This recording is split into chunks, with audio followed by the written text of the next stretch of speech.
Ini adalah percintaan tersehat dalam sejarah lautan. Puluhan ribu burung laut menukik dari langit seperti peluru. Ini juga merupakan perburuan kolektif yang terorganisir dan terencana.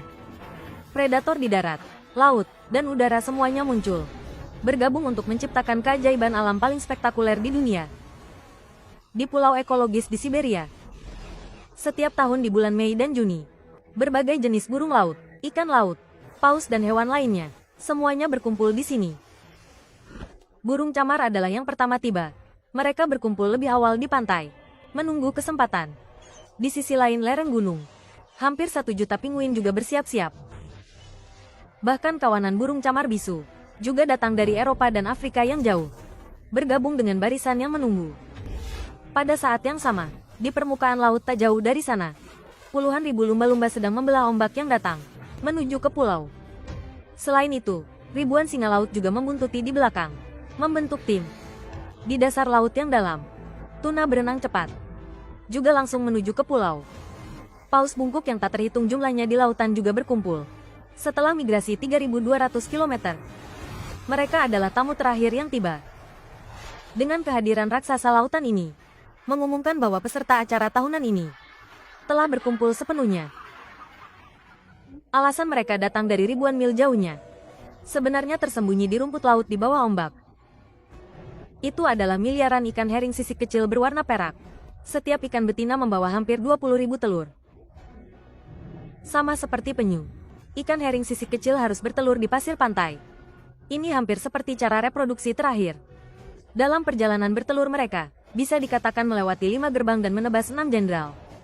Dengan sejumlah besar ikan herring sisik kecil keluar, paus bungkuk yang telah melakukan perjalanan jauh tanpa istirahat, langsung meniup peluit untuk menyerang. Percintaan ikan herring sisik kecil dimulai. Paus bungkuk tidak sabar dan melancarkan serangan pertama. Saat berenang ke sini, mereka sudah berpuasa selama berbulan-bulan, sudah sangat lapar. Paus bungkuk hanya perlu sekali teguk untuk menelan ribuan ikan herring sisik kecil. Ini tidak berpengaruh pada kawanan ikan yang berjumlah miliaran. Tapi ikan herring sisik kecil datang ke sini, tentu saja bukan hanya untuk menjadi makanan paus bungkuk. Menghadapi paus bungkuk raksasa, satu-satunya cara mereka adalah melarikan diri. Tapi baru keluar dari mulut serigala, masuk ke mulut harimau, ikan herring sisik kecil dengan cepat dikepung oleh ribuan singa laut. Agar berhasil bertelur, mereka hanya bisa berkumpul bersama. Hanya terlihat semua ikan herring sisik kecil dengan cepat membentuk bola raksasa, melindungi betina di tengah. Sedangkan lapisan luar kawanan ikan semuanya adalah ikan herring sisik kecil jantan. Dengan begitu, bahkan jika diserang, yang dimakan pada dasarnya adalah jantan. Seluruh kawanan ikan seperti dinding tembaga dan dinding besi, kokoh dan tak tergoyahkan.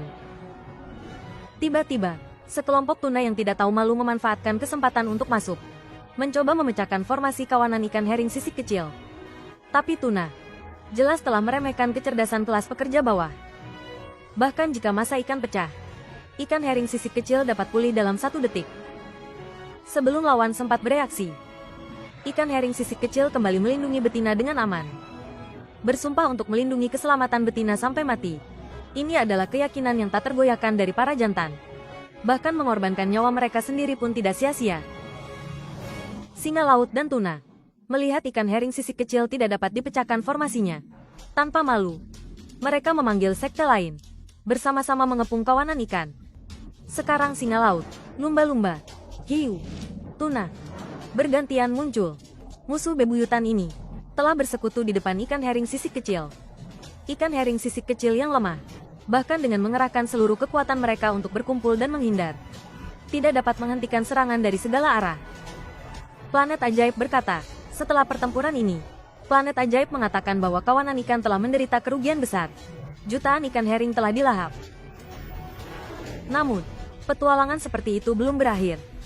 Saat kawanan ikan herring secara bertahap didorong ke perairan dangkal, predator udara yang kelaparan mulai terbang darurat. Tanpa memberi ikan herring kesempatan untuk bernapas, ribuan burung laut menukik ke kawanan ikan herring di bawah air. Setiap burung laut yang menukik akan menangkap seekor ikan herring. Dan setelah beberapa putaran puluhan ribu burung laut, ratusan ribu ikan herring lagi akan menjadi makanan di perut mereka. Ikan herring yang masih hidup bergegas menuju pantai. Dan pada saat ini, burung camar yang telah berkumpul lebih awal di pantai dengan tidak sabar menunggu makanan disajikan ke mulut mereka, agar anak-anak mereka lahir dengan selamat. Ikan herring siap mengorbankan diri. Mereka menyerbu pantai gelombang demi gelombang. Yang memimpin masih ikan herring jantan.